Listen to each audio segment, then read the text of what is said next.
Julie Pillan, responsable du Carré Plantagenet, le musée d'archéologie et d'histoire du Mans.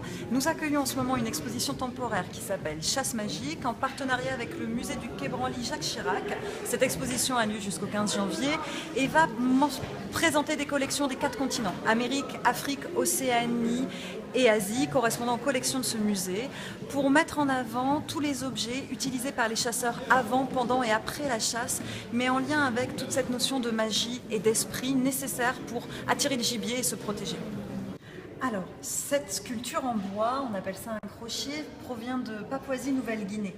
Là, on est en rapport avec le monde de l'invisible. On s'aperçoit que ça a été vraiment sculpté dans la tranche du bois. Et en fait, c'est la représentation d'un ancêtre qui est extrêmement important en Papouasie-Nouvelle-Guinée, avec une représentation symbolique du cœur, entouré des côtes et de ce visage extrêmement stylisé. Ces objets étaient posés dans les maisons de l'homme, qui étaient des maisons importantes dans tous les villages en Papouasie-Nouvelle-Guinée, en lien avec le culte des ancêtres.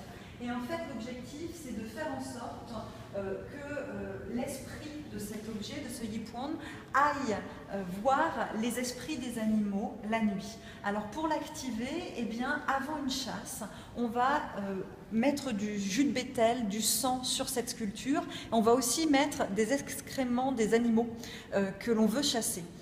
Pendant la nuit qui suivra, l'esprit de la sculpture ira à la rencontre des animaux. Et lorsque la chasse, si elle s'avère bonne, c'est-à-dire quand l'esprit a fonctionné, eh bien on reviendra le lendemain et on lui apportera des morceaux de cette chasse pour le remercier en fin de compte de son fonctionnement.